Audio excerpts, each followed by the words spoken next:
స్వరము, క్రీస్తు రాకడ స్వరము, క్రీస్తు రాకడ స్వరము, క్రీస్తు రాకడ కొరకై నిన్ను సిద్ధపరచు స్వరము, క్రీస్తు రాకడ కొరకై సిద్ధపరచే స్వరము. వినుమా, వినిపించుమా, హనుమా, సిద్ధపడుమా. క్రీస్తు రాకడ స్వరమును కార్యక్రమను వీక్షిస్తున్న ప్రియులకు ప్రభువైన యేసుక్రీస్తు నామంలో నా హృదయపూర్వక వందనాలు తెలియజేస్తా ఉన్నాను. ఈ సమయంలో దైవజనులు ఎం రత్నకుమార్ గారు దైవవర్తమానం అందిస్తారు. ముందుగా చిన్న ప్రార్థన చేసుకుందాం. పరిశుద్ధ ప్రేమ కలిగిన తండ్రి, దయగలిగిన యేసయ్య, నీ ఘనమైన శ్రేష్టమైన పాదాలు కొందనాలు స్తోత్రాలు చెల్లిస్తున్నాను ప్రభా. ఈ క్రీస్తు రాకడ స్వర కార్యక్రమాన్ని మీరు ఆశీర్వాదకరంగా జరిగించండి. మీ దాసులు మీరు బలపరిచి వాడుకోండి. అనేక ఆత్మరక్షణ కార్యక్రమం కొరకై ఈ పని జరిగినట్లుగా సహాయం చేయండి. నీ నామానికి మహిమ తెచ్చుకొని మని యేసు నామమున అడిగి వేడుకొని ప్రార్థిస్తున్నాం తండ్రి, ఆమేన్. రాకడ స్వరము, క్రీస్తు రాకడ స్వరము, క్రీస్తు రాకడ స్వరము, క్రీస్తు రాకడ స్వరము. మన ప్రభువును రక్షకుడునైన యేసయ్య పరిశుద్ధమైన నామమున క్రీస్తు రాకడ స్వరం కార్యక్రమం వీక్షించుతున్న ప్రియ వీక్షకులైన మీ అందరికీ నా హృదయపూర్వక వందనాలండి. బాగున్నారా ప్రియులారా? మరొకసారి మనందరి రీతి కలుసుకోవటం చాలా సంతోషకరంగా ఉంది. మీరు ఈ కార్యక్రమం కొరకు ప్రార్థన చేస్తున్నందుకై, అలాగే ఆశతో ఎదురు చూస్తూ ఉన్నందుకై నా హృదయపూర్వక వందనాలు తెలియజేస్తున్నాను. దయచేసి ఇతరులకు కూడా పరిచయం చేయండి. ఈ కార్యక్రమాల ద్వారా మీరు, మీ కుటుంబాలు వ్యక్తిగతంగా మీరు దీవించబడాలని నా ప్రార్థన, నా ఆకాంక్ష. మీ కుటుంబం అంతా క్షేమంగా ఉండాలని ప్రార్థన చేస్తున్నామని తెలియజేయడానికి చాలా సంతోషిస్తూ ఉన్నాను. మీరు ఆధ్యాత్మిక జీవితంలో పరిశుద్ధంగా, నమ్మకంగా, యథార్థంగా జీవించండి. అలాగే ఈ కార్యక్రమం చూస్తున్న వారిలో ఏదైనా మీ గృహంలో ఏదైనా పుట్టినరోజు కార్యక్రమం, సంతోషకరమైన కార్యక్రమాలు ఉంటే దేవుని శుభాశిస్సులు సమృద్ధిగా మెండుగా మీకు కలగాలని నేను శుభాకాంక్షలు తెలియజేస్తున్నాను. ఒకవేళ ఈ కార్యక్రమం వీక్షిస్తున్న వారిలో ఏదైనా దుఃఖకరమైన పరిస్థితులు కలిగి ఉన్నట్లయితే దేవుని బిడ్డలారా, విశ్వాసాన్ని కోల్పోగాకండి. ప్రభు కొరకు నమ్మకంగా ఉండండి. ప్రతికూలతలు దేవునికి తెలియకుండా మన మీదకి వచ్చినాయి కాదు. మన మీదకి వచ్చిన ఆ ప్రతికూలతల్లో మనము నీరసలక, భయపడక, బెదిరిపోక, ఈ ప్రతికూలతల్లో మనం ఏమి నేర్చుకోవాలని ప్రభువారు ఆశించుచున్నారో దానిని నేర్చుకోవడానికి మనం ఆలోచించేద్దాం. అది మంచి హృదయం. కాబట్టి అటువంటి ఆలోచనతో మీరు ఏ పరిస్థితుల్లో ప్రతికూలతలు అనుభవిస్తున్నారో వాటిని జయించాలని దేవుని సేవకునిగా ప్రేమతో మనవి చేస్తూ రండి, దేవుని వాక్యాన్ని ధ్యానం చేసుకుందాం. హెబ్రీయులకు రాయబడిన పత్రిక 6వ అధ్యాయము 2వ వచనంలో మనం చదువుతున్నాం, సంపూర్ణ మగుటకు సాగిపోదము అని. ప్రియులారా, క్రైస్తవ జీవితంలోకి అడుగుపెట్టిన మనము మన యొక్క వ్యక్తిగత జీవితంలో సంపూర్ణత అనేది చాలా ముఖ్యమైనది, చాలా విలువైనది. ఈ సంపూర్ణతలో మనము మన ఆధ్యాత్మిక జీవితాలు అనుదినము కొనసాగించుకోవాలి. సంపూర్ణత అనగా లోపం లేని క్రైస్తవ జీవితం. ఈ సంపూర్ణత విషయంలో దేవుని పిల్లలుగా మనం ఏమాత్రం వెనకడుగు వేయకూడదు, బలహీనపడకూడదు. ఆధ్యాత్మిక జీవితంలో మనము ఏ రోజుకు ఆ రోజు మన యొక్క ఆత్మీయ జీవితాన్ని పరిపూర్ణం చేసుకుంటూ ఉండాలి. లోటు లేకుండా, లోపం లేకుండా ఎప్పటికప్పుడు సరిచేసుకుంటూ ఆత్మీయ జీవితాలను ముందుకు కొనసాగించుకోవాల్సిన వారమై ఉన్నామని దేవుని వాక్యం మనకి చాలా స్పష్టంగా, తేటగా తెలియజేస్తూ ఉన్నది. ప్రియులారా, ఉదాహరణకి ఒక మేస్త్రి గారు ఒక వ్యక్తికి ఒక పని అప్పగించాడు అనుకోండి, ఆ పనిని సంపూర్ణంగా అతను నెరవేర్చాలి. అంతేకాని దాంట్లో కొరతలు పెట్టుకున్నాడు అనుకోండి. ఉదాహరణకి ఒక మేస్త్రి గారు ఒక పనివానికి వారం రోజులు ఈ పని నీకు అప్పగిస్తున్నాను, ఇదిగో పలానా రోజు నీ పని చేయి, పలానా రోజు నీ పని చేయి, పలానా రోజు నీ పని చేయి అని చెప్పి ఆయన పని అప్పగించాడు. పని అప్పగించినప్పుడు ఏ రోజు పని ఆ రోజు సంపూర్ణం చేసుకొని ముగించుకొని తర్వాత రోజు పనికి తాను సిద్ధపడి వెళ్తూ ఉండాలి. అది క్రమం. అలా కాకుండా ఏ రోజు పని కూడా సంపూర్ణం చేయకుండా ఉన్నాడనుకోండి, వారం తర్వాత మేస్త్రి గారు వచ్చి వాడి పని అంతటినీ కూడా పరిశీలన చేశాడనుకోండి, ఎక్కడికక్కడ కొదువ, లోపం, లోటు కనబడుతూ ఉన్నదనుకోండి, మేస్త్రి గారు సంతోషపడతారా? లేదు కదా. కాబట్టి మనము కూడా మన వ్యక్తిగత జీవితంలో, ఆధ్యాత్మిక జీవితంలో యేసు ప్రభు వారు మనకు చెప్తున్న మాట ఏంటంటే సంపూర్ణులై ఉండండి అని చెప్తున్నాడు. కాబట్టి మన జీవితంలో సంపూర్ణత చాలా ముఖ్యమైనది. ఏ విషయాల్లో మనం సంపూర్ణత కలిగి ఉండాలో మనం చెప్పుకుంటూ ఉన్నాం. మొదటిది, విశ్వాస విషయంలో మనం సంపూర్ణమై ఉండాలి అనే మాటను గురించి మనం చెప్పుకున్నాం. ప్రియులారా, దాంట్లో కొన్ని విషయాలు మనం చూస్తూ వచ్చాం. రెండవది, ఇదేనా మనం ధ్యానం చేసుకుందాం. అప్పగించిన పనిలో నమ్మకత్వం లేక సంపూర్ణత అనేది మనకు అవసరమైనది. దాని గురించి కొన్ని విషయాలు మనం ధ్యానం చేసుకుందాం. రండి, పరిశుద్ధ గ్రంథం నుంచి యోహాను రాసిన సువార్త 17వ అధ్యాయము 4వ వచనాన్ని చదువుకుందాం. చేయుటకు నీవు నాకు ఇచ్చిన పని నేను సంపూర్ణముగా నెరవేర్చి భూమి మీద నిన్ను మహిమపరచితిని. దేవుడు ఈ వాక్యాన్ని మన వెనికిడిలో దీవించునుగాక. క్రీస్తునందు ప్రియులారా, యేసుక్రీస్తు ప్రభువారు ఈ వాక్యంలో చేయుటకు నువ్వు నాకు ఇచ్చిన పని నేను సంపూర్ణముగా నెరవేర్చి భూమి మీద నిన్ను మహిమపరిచితిని అన్నాడు. మనము ఏ విషయంలో సంపూర్ణం కావాలి అని అంటే, యేసుక్రీస్తు ప్రభువారు తండ్రికి ప్రార్థన చేస్తూ పలికిన ఒక మాటని ఇక్కడ చదువుతున్నాం. చేయుటకు నువ్వు నాకు ఇచ్చిన పని నేను సంపూర్ణంగా నెరవేర్చి భూమి మీద నిన్ను మహిమపరిచితిని అన్నాడు. ఇందాక మనం చెప్పుకున్నాం, ఒక మేస్త్రి గారు ఒక పనివానికి పని అప్పగించాడు. ఆ పనిని ఆ వ్యక్తి ఏ రోజుకు ఆ రోజు కూడా సంపూర్ణంగా నెరవేర్చాలి.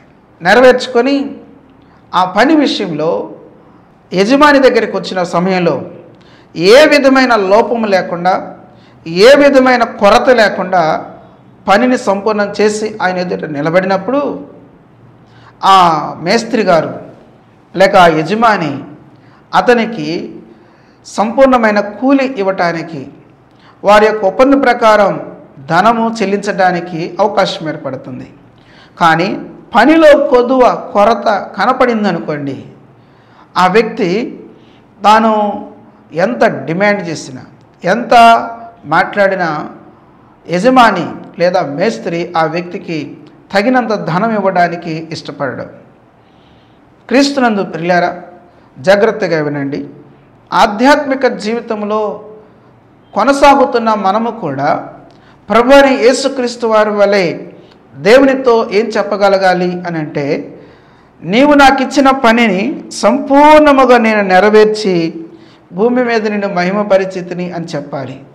ప్రియులారా, దేవుడు మనకు ఏ పని అయితే అప్పగించాడో ఆ పని విషయంలో మనం ఏమై ఉండాలంటే సంపూర్ణంగా ఆ పనిని మనము నెరవేర్చాలి. ఇది దేవుని వాక్యం మనకు తెలియచేస్తున్న ఒక ప్రాముఖ్యమైన సత్యమైనది. క్రీస్తునందు ప్రియులారా, ఈ భాగంలో మనము కాస్తంత ముందుకు గనక వెళ్ళినట్లయితే రక్షించబడిన మన ఆధ్యాత్మిక జీవితంలో యేసుక్రీస్తు ప్రభువు వారి వలె చేయుటకు నువ్వు నాకు ఇచ్చిన పని నేను సంపూర్ణంగా నెరవేర్చి భూమి మీద నేను మహిమపరిచితిని అని చెప్పాలి అని అంటే, ముందుగా జరగవలసింది ఏంటిది అని అంటే, దేవుడు నీకు ఇచ్చిన పని ఏంటి అనేది తెలుసుకోవాలి.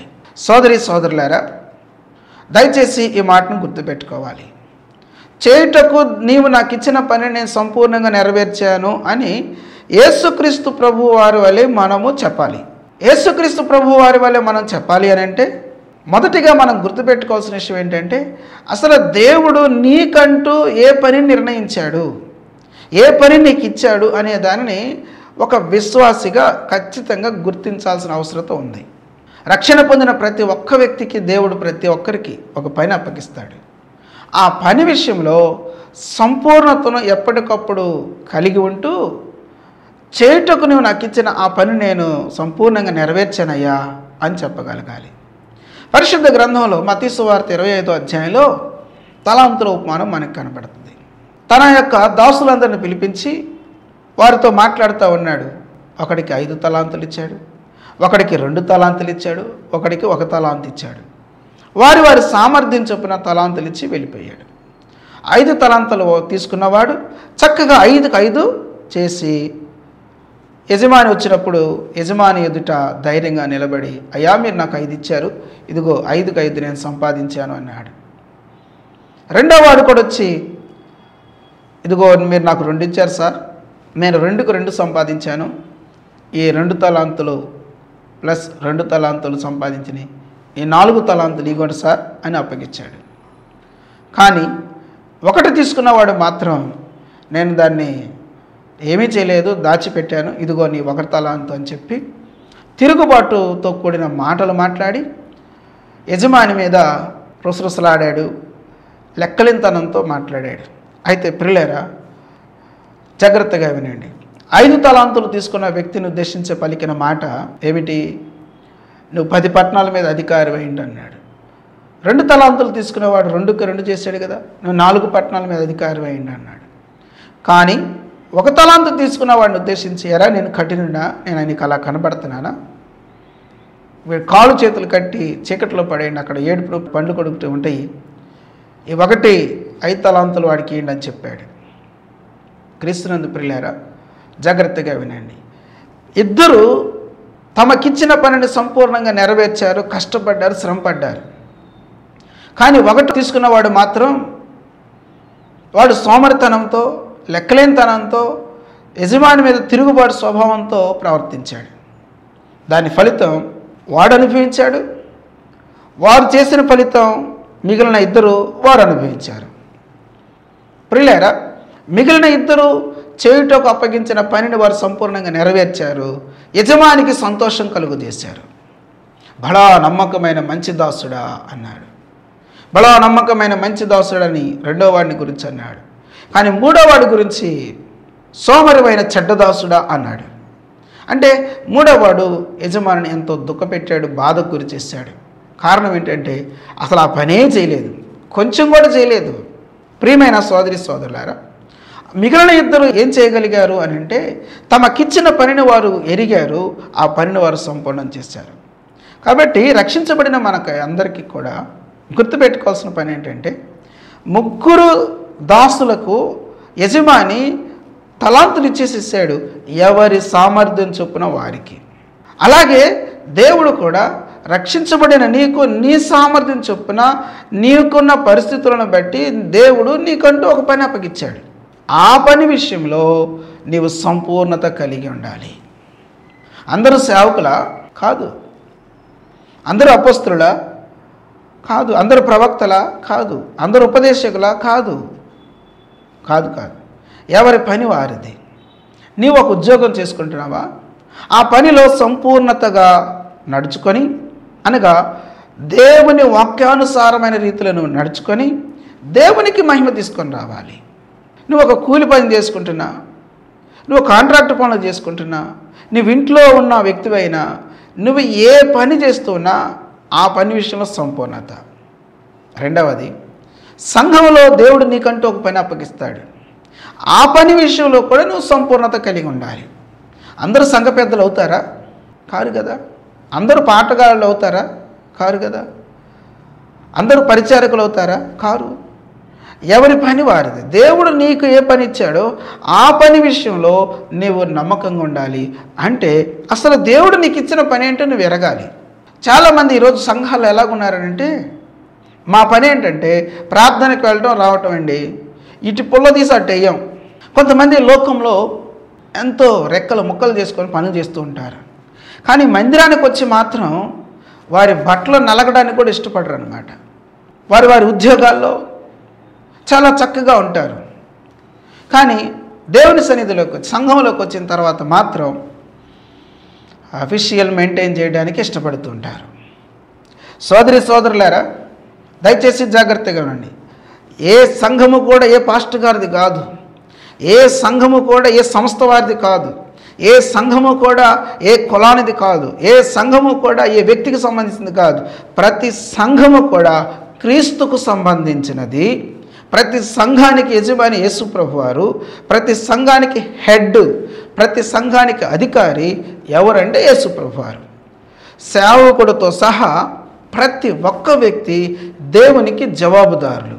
అందుకనే అపొస్తలుడైన పౌలు గారు హెబ్రీయులకు రాస్తూ అంటాడు, మీ పైన నాయకులుగా ఉన్నవారు లెక్క అప్పగించువారు వలె పనిచేస్తూ ఉన్నారని చెప్పాడు. ఎంత చక్కని మాట అది. లెక్క అప్పగించువారు వలె దేవుని సేవలో వారు కొనసాగుతున్నారు.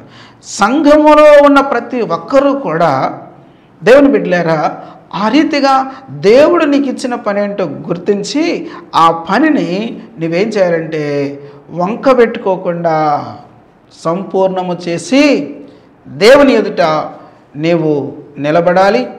సిగ్గుపడనక్కర్లేని పనివానిగా నిలబడాలి. దేవునికి మహిమ తీసుకురావాలి అనేది దేవుని యొక్క ఉద్దేశమై ఉన్నది. ప్రియమైన దేవుని బిడ్డలారా, మరి మన పని ఏంటో మనకు ఎలా తెలిసిద్ది అని అంటే దేవుణ్ణి అడగాలి. యేసు ప్రభువాని గురించి ప్రవచన రూపకమైన మాట నేను ఎదురు తీసుకొస్తాను. కీర్తన గ్రంథం 40వ కీర్తన 7-8 వాక్యాలు చదువుకుందాం. అప్పుడు పుస్తకపు చుట్టూలో నన్ను గూర్చి వ్రాయబడిన ప్రకారం నేను వచ్చి ఉన్నాను. నా దేవా, నీ చిత్తము నెరవేర్చుట నాకు సంతోషము, నీ ధర్మశాస్త్రము నా ఆంతర్యములో ఉన్నది అని చెప్తున్నాడు. క్రీస్తునందు ప్రియులారా, దయచేసి ఈ మాట మీరు గుర్తుపెట్టుకోనండి. మనము ఆధ్యాత్మిక జీవితంలో ముందుకు కొనసాగుతూ ఉంటుండగా దేవుడు మనకే పని అయితే అప్పగించాడో ఆ పనిని మనము సంపూర్ణంగా నెరవేర్చాలి అని అంటే అసలు దేవుడు మనకంటూ నిర్ణయించిన పని ఏంటి అనేది తెలుసుకోవాలి. ఇక్కడ యేసు ప్రభువాని గురించి ప్రవచన రూపకమైన మాట చదువుతున్నాం. అదేంటంటే, పుస్తకపు చుట్టలో నన్ను గూర్చి వ్రాయబడిన ప్రకారం నేను వచ్చి ఉన్నాను. నా దేవా, నీ చిత్తము నెరవేర్చుట నాకు సంతోషము అంటున్నాడు. జాగ్రత్తగా వినండి. దేవుని చిత్తాన్ని మనం తెలుసుకోవాలి. నీ పట్ల దేవుని చిత్తమేమైనది దాన్ని తెలుసుకోవాలి. నీ పట్ల దేవుని ఉద్దేశం ఏమైనది దాన్ని తెలుసుకోవాలి ఖచ్చితంగా. ఒకసారి దేవుని సేవకులు ఈ రీతిగా ఈ మాట చెప్తోందంటే, ఒక తల్లి దేవుని సన్నిధిలో ప్రార్థన చేసింది. ప్రభా, నాకంటూ ఒక పని నువ్వు నిర్ణయించావని సేవకులు చెప్పారు నాయన, నా పనేంటి ప్రభా అని అడిగిందంట. అడిగినప్పుడు ఆ తల్లి దేవుని దగ్గర నుంచి దేవుడు ఆమె కొరకు నిర్ణయించిన పనేంటో గ్రహించింది. అదేంటంటే, ఆమెకు దేవుడు అంట్లు తోముట అనే పని అప్పగించాడట. అదేంటండి, స్త్రీలు అంట్లు తోముతారు కదండి అనే ఆలోచన వచ్చి కదా. రైట్. ఆమె ఆ పరిచర్య చేయటం ఎక్కడంటే ఇంట్లో కాదండి, సంఘములో ఆ పరిచర్య చేయటం అనేది దేవుడు ఆమెకి ఇచ్చిన పని. ఆ పని విషయంలో ఆ తల్లి ఎంత నమ్మకస్తురాలుగా ఉన్నదండి అని అంటే, స్థానిక సంఘంలో ప్రియులారా ఏ మీటింగ్స్ పెట్టినా ఆమె ఆ అంట్లు దోమే పని దగ్గర ఉంటుండేది. వయసు పెరుగుతూ ఉంటుంది, అయినా కూడా ఆమె ఏమంటుందంటే, ఇది దేవుడు నాకు ఇచ్చిన పని, ఈ పని నేను చేయాలి అంటుంది. కేవలం స్థానిక సంఘంలో మాత్రమే కాదు, ఆ సహవాసంలో ఎక్కడ మీటింగ్స్ జరిగినా అక్కడికి వెళ్ళి కేవలం వాక్యం విని రావటం మాత్రమే కాదు, కానీ అక్కడ కూడా ఇది దేవుడు నాకు ఇచ్చిన పని అని చెప్పి ఆ పని చేస్తూ ఉండేది. ప్రియమైన సోదరి సోదరులారా, ఎంత అద్భుతమైన విషయమో చూడండి. వృద్ధాప్యం వరకు కూడా ఆమె ఆ పని జరిగిస్తూ వస్తూ ఉండేది. ఎందుకు నేను ఈ మాట చెప్పానంటే, నీవు దేవుని సన్నిధికి వచ్చి దేవుని సన్నిధిలో సంఘంలో నీ పనేంటో నువ్వు తెలుసుకోకపోతే ప్రతి దానిలో వేలు పెడతావు, చేయాల్సిందేమో పక్కకి వెళ్ళిపోతుంది, చేయకూడని దాన్ని పాడు చేస్తూ ఉంటావు. సోదరి సోదరులారా, నీవు ఆధ్యాత్మిక జీవితంలో ఎదగడానికి ఇది కూడా ఒక సహకారంగా నీకు ఉంటుంది. నువ్వు ఆత్మీయంగా దేవుళ్ళు ఎదగడానికి ఇది కూడా నీకు ఒక పిల్లర్ వలె ఉపయోగపడుతుంది, చాలా ఉపయోగకరంగా ఉంటుంది. ఏంటిది?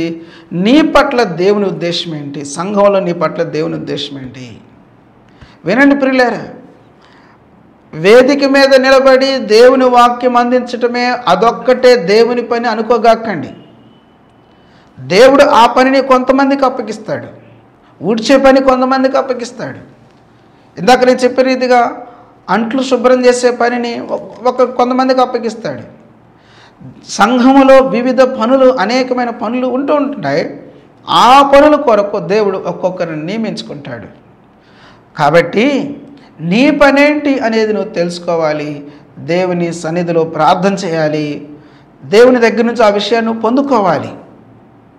నేను నా యవ్వన కాలంలో మా చిన్న సహవాసంలో మిషనరీ పరిచర్యకని వెళ్ళాం.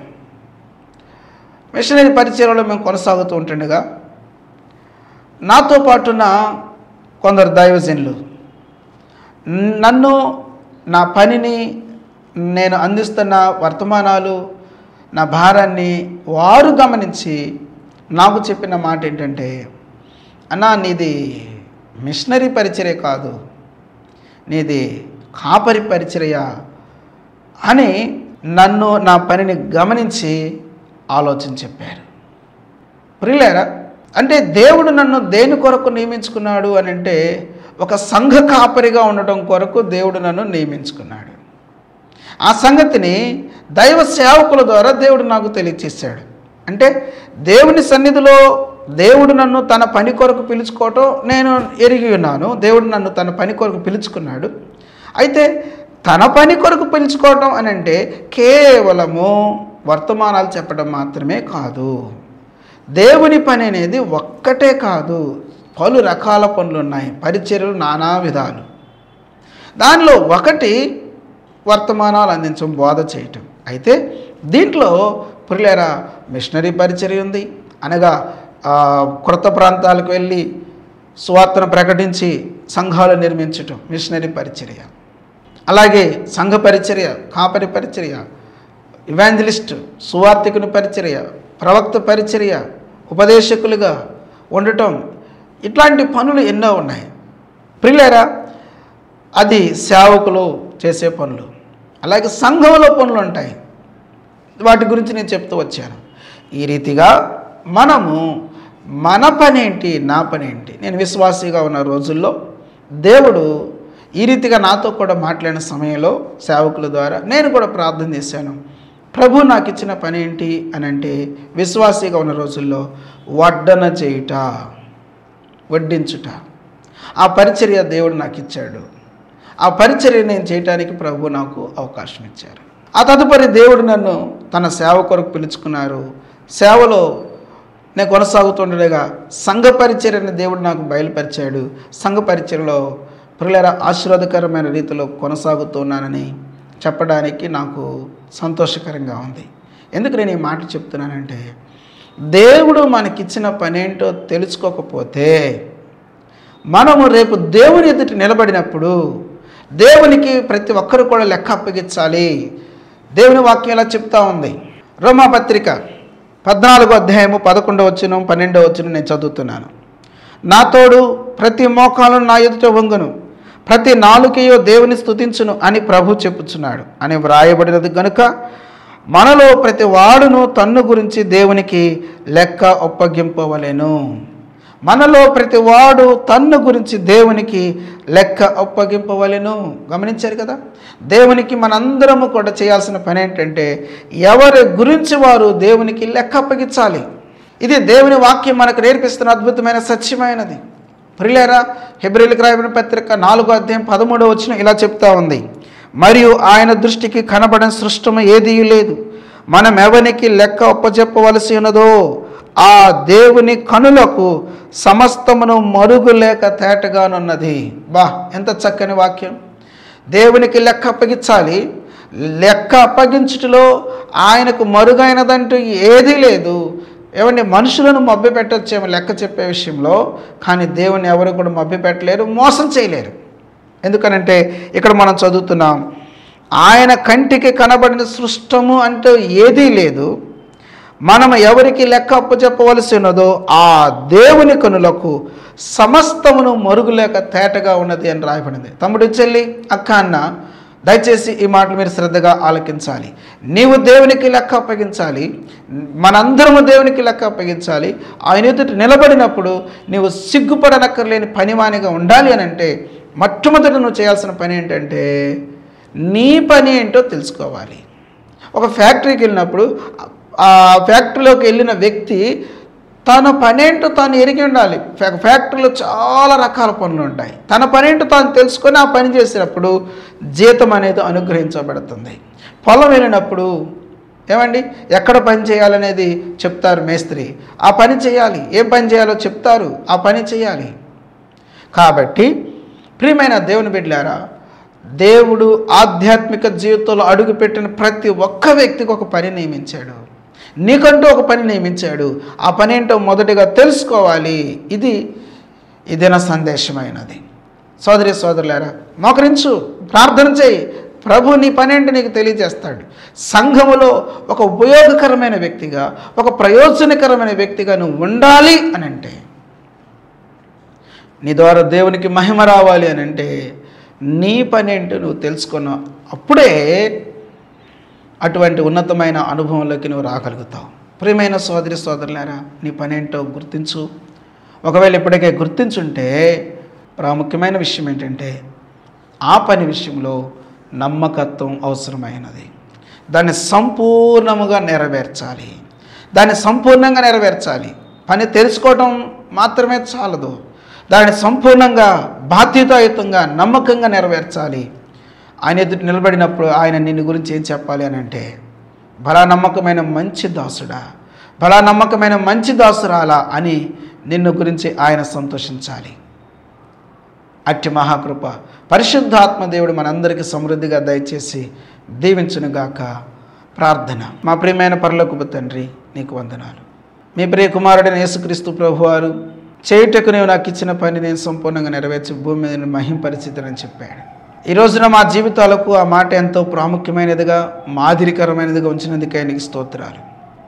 దయగల తండ్రి, ఈ వాక్యము వింటున్న ప్రతి ఒక్కరూ, మేమందరము కూడా నీ ఎదుట ఒకరోజు నిలబడాల్సినది. ఎవరి గురించి వారు లెక్క అప్పగించుకోవాల్సి ఉంటుండగా, మేము ఎవరికి లెక్క అప్పగించుకోవాలో ఆ లెక్క తీసుకునే మీరు సమస్తం ఎరిగిన వారని, మీకు కనబడినదంటూ ఏమీ లేదని, సమస్తం మీకు మరుగులేక తేటగా ఉన్నదని వాక్యం ద్వారా మీరు మాతో మాట్లాడేందుకే నీ వందనాలు. ఆ సత్యాన్ని గుర్తించి ప్రభా నమ్మకంగా, యథార్థంగా పని చేయనట్లు మాకు సహాయం చేయండి. ఈ కార్యక్రమం వీక్షించిన వారిలో ప్రభా అనారోగ్యాలతో వారిని మీరు ముట్టి స్వస్థపరచండి. పుట్టినరోజులు జరుపుకుంటున్న బిడ్డలను జ్ఞాపకం చేసుకొని వారికి మీరు సహాయం చేయండి. మంచి భవిష్యత్తును దయచేయమని వేడుకుంటున్నాం. మంచి ఆరోగ్యాలు దయచేయండి, కాపుదలు దయచేయండి. విశేషంగా మమ్మల్ని అందరినీ మీరు ఆకడ కొరకే, రాజ్యం కొరకే సిద్ధపరిచి ఘనత, మహిమ, ప్రభావాలు పొందమని యేసయ్య నామం పేరిట ప్రార్థన చేసి అడిగి వేడుకొంచున్నాను తండ్రి. ఆమేన్. త్రియేక దేవుని దీవెన, శాంతి, సమాధానం ఇప్పుడు ఎల్లప్పుడు సదాకాలం మనందరికీ తోడేయండి. తన రాకడ కొరకే సిద్ధపరిచి భద్రపరచును గాక. ఆమేన్. Praise lord.